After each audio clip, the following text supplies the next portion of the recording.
Daf Yudret Yud Tet. Oui, Yudret en Tet. 3 lignes avant la fin de la page. Ve'amar Rabbi Yirmiyah ben Elazar Nitkalela Babel Nitkalelu Shechenea.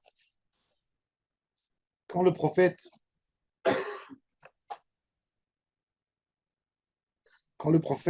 a maudit Babel sur la destruction du temple, quand elle a été maudite, toute la région a été maudite. Même les pays qui n'étaient pas des collaborateurs avec Babel. Pourquoi? Oï la racha, oï l'ishcheno. Malheur au rachat, malheur à ses voisins. On va voir tout de suite, la Gemara va expliquer, elle va détailler. Par contre, quand la Samarie, qui était païenne à l'époque du Ham Israël, les Juifs en Samarie, étaient Ovdei Avodah Zara, les 10 tribus qui ont été exilées, et ils ont été maudites la région a été maudite par le prophète. Son environnement n'a pas été maudit. C'est ce qu'il dit. Nitkalela Bavel, Nitkalelu Shechenea. Nitkalela Shomron, Nitbarechu Shechena. Nitkalela Babel, Nitkalelu Shechena Dirtiv, comme il a dit le prophète. Le prophète Micha a dit Vesamti Shomron, Le'i Asade. Le'i Asade le Matai Harem. Et il garde la gaille Avania avec Sodé Agalé. Il a dit le prophète. Oui, mais ça me dit les moraches qui poient de la Gemamaim. Il a dit que le prophète Isaïe, il a dit que tout Babel, qu'est-ce qu'il va y avoir là-bas? Des marécages, des hérissons. Et bien, qui poient, ouais, un hérisson. Et c'est ce qu'on voit. Personne des historiens est capable d'expliquer jusqu'aujourd'hui. C'est fou. Il y a la ville Bagdad, 50 km de Bagdad. Il y a la ville Babel. Il y avait la tour de Babel. Dans les fouilles archéologiques, on voit que c'est une ville qui contenait à l'époque entre 800 000 et 1 million de personnes qui habitaient. Énorme. Il n'y a personne qui comprend pourquoi l'habitation, elle a arrêté complètement. C'est comme si il va venir un prophète aujourd'hui, il va te dire dans 50 ans, New York, c'est une ville fantôme. Il est fou. Pas admettre une chose pareille. Comme si je dis Paris, ça sera une ville fantôme. Babel, c'était la ville de la culture mondiale. Nabucodonosor, les plus grands. Babel était toujours puissante. Tablette d'Amourabi. Grandes choses sont sorties de Babel. Et la ville a été détruite. Et il a dit Betatia, comme si elle va être balayée. Ils ne comprennent pas, ils se disent, aujourd'hui les chercheurs, ils disent, ou qu'il y a eu une pandémie terrible qui a tué toute la population,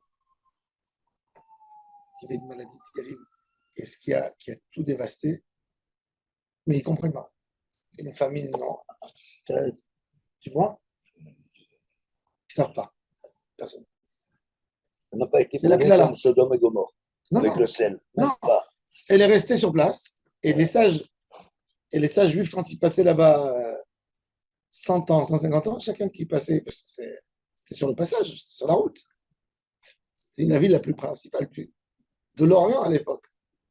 Ils passaient, ils prenaient une pierre des ruines pour participer dans cette destruction. La Gemara, pour accomplir. Mais la ville, une ville avec 800 000 maisons, je comprends rien. Et pourtant, la Torah, elle a grandi là-bas énormément. Les Danaïm, etc. C'est paradoxal. À quelle période 100 ans, 130 ans avant sa disparition. Babel a disparu en année.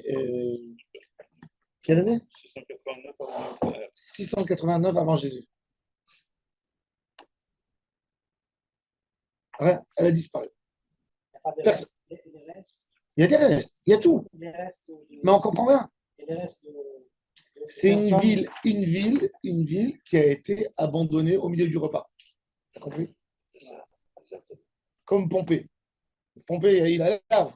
Là-bas, on ne trouve rien. Les maisons sont construites, les temples, il n'y a pas eu de tremblement de terre. Et nous, aujourd'hui, personne qui sait dire si c'était une ville. Prends le Caire, une ville qui est là depuis 3300 ans, 4000 ans. Prends Damas, une ville qui existe. Prends Jérusalem. C'est des villes existantes. Ça veut dire que l'histoire n'a jamais cessé, ne s'est jamais arrêtée. Babel, la ville la plus importante de l'Orient, c'est la malédiction de Isaïe. Jeremiah. De Isaïe, pardon. Qui? Babel, non. C'est le premier temps. 60 ans après, 80 ans après l'exil du premier des Juifs, elle a été vidée. Bah, et Trichon.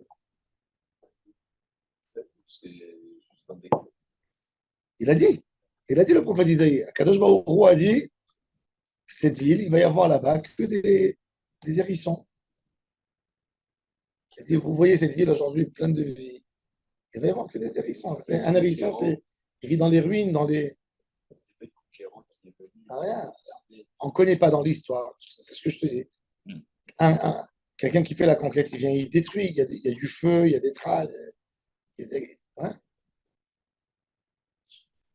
C'est vrai, c'est fort. Parce que le hérisson, c'est pas par hasard. Les restes des personnes, ils ne peuvent pas, à travers le neige, je ne sais pas quoi, déterminer la cause de la mort. Non. Ils font des recherches déjà de 100 ans et personne, aucun chercheur qui a trouvé quelque chose. Il n'y a que des spéculations. Il n'y a pas de. Par contre, la Samarie, quand elle a été maudite, Nitkalela Shomron, Nitbarechu Shechina Dichti, Vesamti Shomron, Leri Asade, Leri Asade le Mataikarim, Lama Rabbi Yirmiyah ben Elazar, Bour et Shelo, Kimidat Akadosh Baruch Hu, Midat Basar Vadam.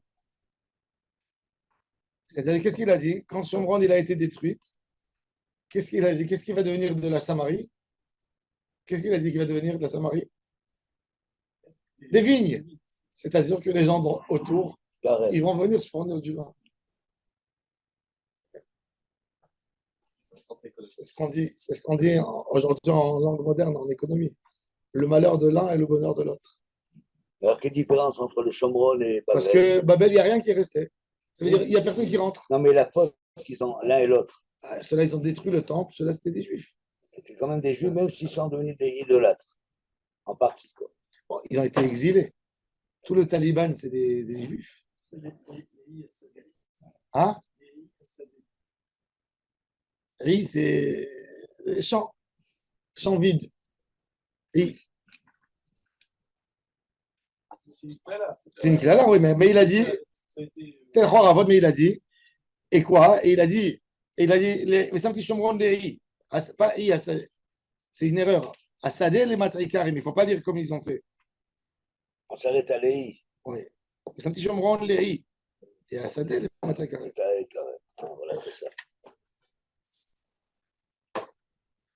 Ensuite, on continue une huitième phrase dite par les tzadikim, par Rabbi Yirmiyah ben Elazar. Rabbi Yirmiyah ben Elazar bour et Shelo ki midat HaKadosh Baruch Hu midat basar vadam, shemidat basar vadam, Adam mitchayev hariga la malchut metilin lo haka letokh piv, kedei shelo yekalel et hamelech. Les gens qui étaient punis, on leur mettait un fil dans la bouche pour qu'ils ne crient pas. Un moment avant de mourir, ils vont insulter le roi.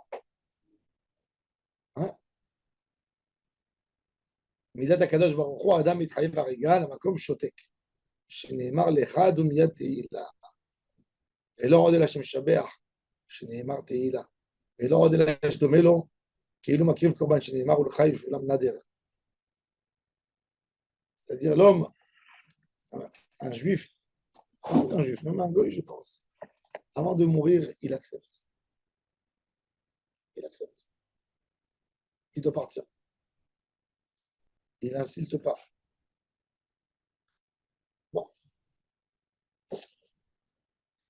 à l'époque, quand j'étais dans le conte de Monte Cristo, il dit que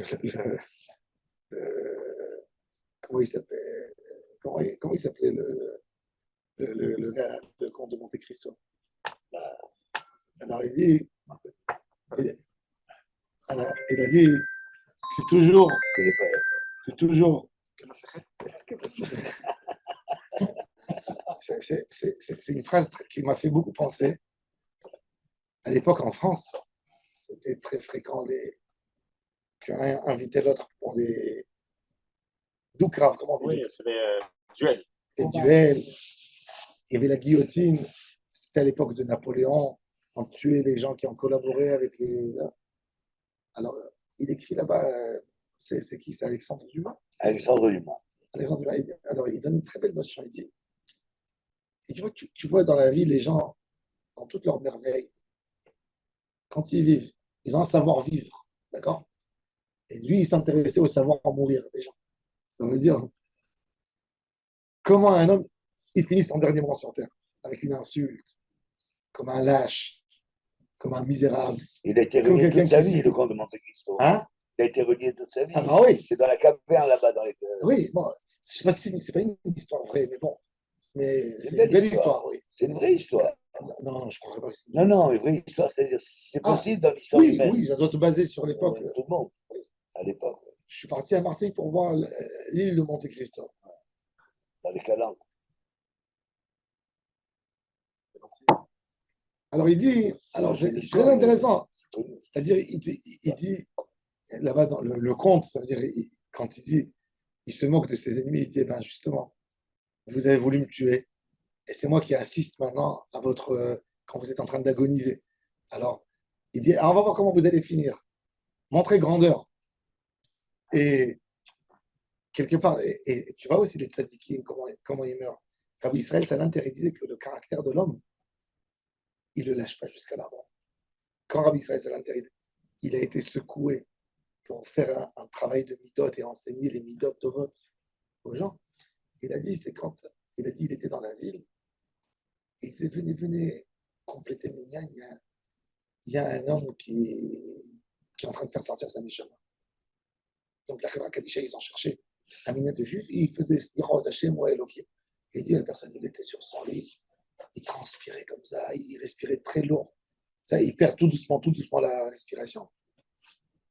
Et il dit qu'il y avait c'était un homme très nerveux, très coléreux, ce monsieur. Et, et il a dit qu'il y avait un enfant, il y avait une fenêtre sur la porte, tu vois. Il y avait un enfant qui a un peu de curiosité pour voir. Et le monsieur, il était, tu vois, son dernier moment, et il voit sur la porte une tête d'un enfant. Et il insulte l'enfant, va-t'en d'ici. Et avec ça, sa neshama, elle sort. Et il a dit. Au dernier moment, il est resté tel quel. Hein? Quel espoir. Qui c'est quoi? Il garde le magasin. Il garde le magasin, sort de là. En Israël, il raconte sur un Écossais, il y avait ses enfants autour de son lit. Il dit, tout le monde est là. Alors, il dit, oui, papa, tout le monde est là. Vous êtes sûr que tout le monde est là?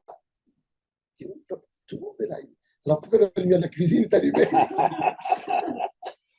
Bon. Qu'est-ce qu'il a voulu dire à Israël? Ça l'intéresse. Il a dit, Midot Raot. Tu vois, elle lâche pas l'homme. Il a dit, si un homme ne fait pas un travail avec sa neshama, il peut mourir en disant une insulte. C'est peut-être pour ça, comme vous avez dit la dernière fois, que jusqu'au dernier moment, on peut faire chouva, même si toute sa vie, on était un rachat. C'est parce que justement, c'est difficile. Moi, Soyez en positif aujourd'hui. Hein. Moi, je connais une femme à Rananac, son mari est décédé du Covid. Et quand je suis parti pour consoler dans la Shiva, cette femme, elle pleurait beaucoup. Elle dit, mon mari était un homme gentil, mais un homme très coléreux. Et elle a dit que quand il l'a amené à l'hôpital, parce qu'il avait le Covid, toute la journée, il l'a insulté. Et elle a appelé au téléphone. Elle a dit, le dernier téléphone, avant qu'il a perdu connaissance, c'était de m'insulter. Pourquoi Elle a dit, c'est le dernier souvenir. Elle ne pouvait pas s'en remettre. Elle m'a dit, ça veut dire, allez, on a passé des très bons moments, mais et comme il était, elle a dit, je ne peux pas lui pardonner sur ça. C'était trop dur pour elle. Midot Raot, ça reste. Alors là, la Gemara, elle dit, justement, un homme, on lui prend quelque chose, il se rebelle. Je lui prends sa vie. Tous les, chez le roi, quand on tue quelqu'un, c'est le protocole. De lui attacher quelque chose sur la bouche pour qu'il ne parle pas. Et chez Akadosh Baruch Hu, la tête a dit tout le monde fait vidouille. Un homme, un bon juif, normalement. Et par exemple, Melo, Kilou Makriv Korban. Et la Gemara dit, Aïnou Dirtiv, cette idée, elle est apprise aussi dans notre façon. Dama Rabbi Yoshua ben Levi, Maï Dirtiv, Overe, Be'emek Abbacha, Ma'ayan Yishitu, Gam Berachot Yayate Moré. Comment il traduit ça? Ce qu'on dit dans Tehillim, on le dit tous les jours dans le Mikra. Overe, Elu Ben Adam Sheovrin al Retono Shel HaKadosh Baruch Hu, Be'emek, Shema'amikin Lahem Geinom. Be'emek Abbacha, Ma'ayan Yishitu. Les fleurs qui pleurent, chez Bochin ou Moridin Dmaot, qui est Ma'ayan, chez le Chitin. Et par exemple, ça, Gam Brachot qui a été, Moré chez Matzdikim, Alem et Tadin, donc vous avez Ribono chez l'Olam. Il a fait Danta, il a fait Zikita, il a fait Chiyavta, il a fait Tikanta, Geinom la Rechaim, et Ganed el Tzadikim. J'ai vu dans le Magid Mesharim Bet Yosef une phrase incroyable. Il dit qu'en réalité, l'union du Geinom et du Gan Eden, c'est quoi? Il dit, nous tous, on pense que l'union du Geinom et du Gan Eden, c'est Sahar la Tzadikim, mais on est la Rechaim, d'accord? Eh bien, il dit non. Il dit, dans le Gan Eden, il y a le Shem Hashem Mitgadel à l'idée Tzadikim. Et dans le Geinom, il y a le Shem Hashem Mitgadel à l'idée Rechaim. Qui disent, ah, c'est vrai, Hashem Itbarach, tout en comportement dans ce monde. Il dit que tout le Inyan du Geinom, c'est pas pour punir l'homme. Pour l'enfoncer encore plus. C'est pas pour l'enfoncer encore plus dans sa peine, c'est pour lui faire sentir la Gdoula d'Hachem qui s'est sauvé d'elle toute sa vie. Alors il dit, il y a quelque chose, il y a du din, il y a du mishpat, mishpete Hachem Emet. C'est incroyable cette phrase du Magid. Le Malach qui parle à Rabbi Yosef Karo, il lui dit, sache mon fils que tout le monde a dit, Shem Hachem Mitgadel ba'olam haba, à l'aider à tzadikim, ou Mitgadel à l'aider à Rechaim, beginom shemodim, begdulato yitbarach. Qui c'est ce Magid? L'ange. Il y avait un ange qui parlait avec lui. Ah, on dit comme ça. C'est un peu une dame qui voit le Hémet, qui voit beaucoup là, mais qui voit comme. Non, il dit, elle a un tikkun à un moment là-bas, et après elle passe au Canada. Adraba. Adraba, au contraire. C'est une conséquence. Ça veut dire le Inyan du Geinom, c'est pas pour torturer l'homme, comme que les chrétiens ils racontent de l'enfer, c'est un endroit de torture. Non, ça veut dire, et là quelque part, ça te donne une autre notion. Tu te dis, Hachem Itbarach, il est plein de bonté. Dans la Torah, il nous dit, ne te venge pas, ne te rappelle pas. Et quelque part, c'est un Dieu vengeur. Parce que les chrétiens nous ont dit de ne pas demander. Le Gan Eden et le Geinom, c'est la même chose, sauf que dans le Gan Eden, c'est les tzadikim qui vont, et dans le Geinom. Non, dans le Gan Eden, non, pas du tout. Dans le Gan Eden, le tzadik, que toute sa vie, il a essayé de dire Hachem, c'est le patron du monde, etc. Eh ben, il a mis l'occasion pour dire, voilà, regardez ces merveilles, qui c'est qui peut faire ça? C'est que Hachem. Donc, ça continue à grandir le nom d'Hachem. Et le Racha, qui s'est sauvé toute sa vie de la réalité d'Hachem, il va la trouver dans le Guéhinom, avec la souffrance, en disant, il n'y a que toi qui peux me sauver. Donc, c'est un appel quelque part, lui aussi à Hachem Itbarach. C'est un sursis sur le sursis. Voilà. Et du moment où Saneshama, elle en a eu assez cette quantité de comprendre qu'il y a Hachem, c'est là où il sort du Guéhinom et il peut aller par le côté positif de la vie et de dire Hachem est là à présent. Donc c'est un bain, c'est un nettoyage.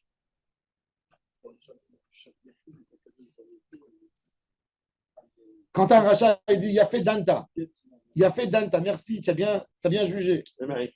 Ouais. Il a fait Zikita, il a fait Chiyavta, il a fait Tikanta Geinom la Rechaim, Gan Eden Tzadikim. Et la Gemara, elle dit, comment ça se fait? Ve'am Rabbi Shimon ben Lakish, Rechaim, afilo al pitro shel Gihinom enam chozrim b'tshuva. Le caractère, le mauvais caractère de l'homme, il le suit même après la mort. Aïe, aïe, C'est aïe. quoi la question? Non, alors il dit comment un rachat, que toute sa vie il était dans l'ignorance d'Hachem, tout d'un coup il va changer pour le bien. Est-ce que les souffrances, elles vont lui faire changer? Il dit il a un mauvais caractère. Il y a un livre de l'auteur du Shevet Moussar. J'ai eu le mérite de prier sur sa tombe chaque fois. Il est enterré à côté de Rabbi Chaim Palaji. Il a écrit 40 livres. Shevet Moussar, rien que pour vous comprendre, c'est quoi Shevet Moussar? En Turquie. Ouais. Le Shevet Moussar, un jour, l'élève du Rav de Parch Israël a lu, le Rama, il écrit dans Shulchan Aruch qu'aujourd'hui, il n'y a pas un Rav. De quoi apprendre? C'est-à-dire, si je te dis, tu me poses la question, c'est moutard ou c'est assour? Je te dis, je ne sais pas, mais j'ai vu un grand Rav qui l'a fait. Dans la Gemara, elle amène beaucoup d'histoires, elle dit Maaseh Rav. Le Rav, le Rama, il dit, tu ne peux pas tirer aucune conséquence qui haine ta mitracham bazman aujourd'hui. Comme ça, il dit le Rama. Alors, ce fameux rabbi de Parch Israël, il a dit, mes rabbanim, le Baal Shem Tov, tout cela, c'est des vrais. Si je vois un tzaddik qui fait quelque chose, je ne peux pas apprendre. Parce que le Rama, il dit, il n'y a pas de rabbanim. Il était peiné. Quand il est comme ça dans ses pensées, il y a une fille qui tape à la porte. Petite fille de 5 ans. Elle lui amène un livre, Shevet Moussa, avec le pli comme ça au milieu de la page. Elle lui dit, regardez. Et il ouvre le livre et il dit, ce que le Rama a écrit dans Shulchan Aruch, qu'il n'y a pas un dit Tamid Chacham Bazmanazé, c'est faux. Il ne faut pas l'écouter dans ça. Il y a des tzadikim, ça ne s'est jamais terminé. Il est ici. Il est devenu fou. Il a couru, il a attrapé la fille, en train de jouer. Tout a eu ce livre. Qui te l'a donné? Elle a dit, il y a un vieil homme avec une barbe blanche dans la rue qui est passé. Je ne le connais pas, il n'est pas de la ville. Il m'a donné le livre, il m'a dit, monte au premier étage, tape dans telle porte, et donne-lui le livre, il a plié comme ça, et il l'a donné. Il a cherché. Il a dit, Shema Amina, c'est-à-dire, on a eu Shema Amina, le livre Shevet Moussar, on l'utilise dans le ciel. Alors lui, le Shevet Moussar, il a un livre. Je l'avais à la maison quand j'étais ménagère. Non. J'ai eu de l'eau qui est tombée dessus à la racine du livre. Mais ce livre, il est extraordinaire, il a des trouchim. Et il a là-bas, hein, à la fin, il a des tikkunim qu'il a fait à des Neshamot. Il raconte un dibouk qui est rentré dans un corps. Ça fait peur, ça fait flipper. Vous lisez là-bas les choses, c'est incroyable.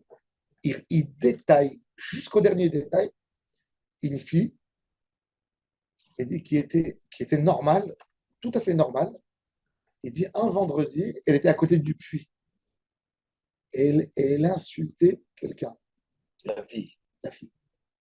Elle a dit, comme elle a insulté, le roi Ra qui était dans le puits, qui s'est sauvé des mazikim, des démons, il avait le droit de rentrer dans son corps. Parce qu'ils ont 2 endroits où ils peuvent se cacher.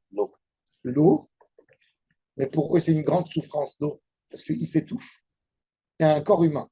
Ils n'ont pas le droit de rentrer dans un corps s'il n'a pas fait une avéra.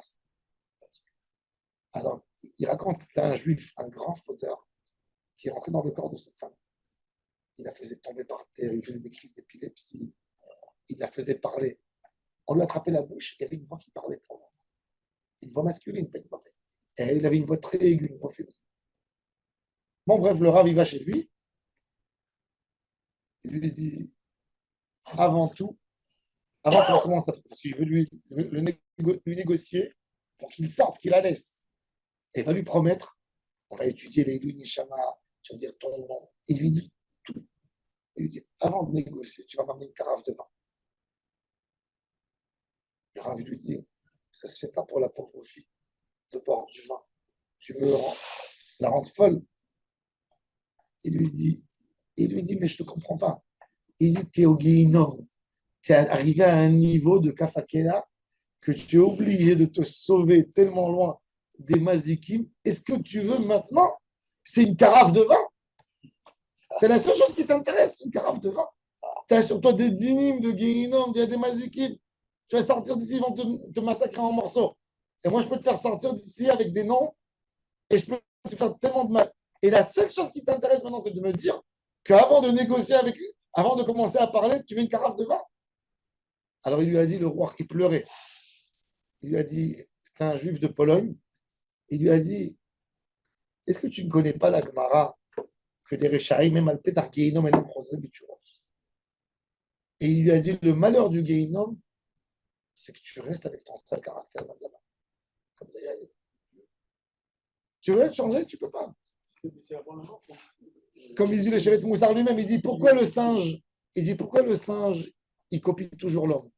Et il dit normalement, il y a un animal, prends une vache, tu lui donnes une carotte devant la bouche, elle vient pour manger, tu tires. Après 2, 3 fois, elle arrête de venir. Elle sait que tu te fous d'elle. Et il dit pourquoi un singe, il ne va pas arrêter d'essayer de faire comme l'homme. Tu vas prendre le verre, tu vas mettre devant lui un verre, tu vas prendre un verre, tu vas prendre le verre, tu vas le prendre de là à là.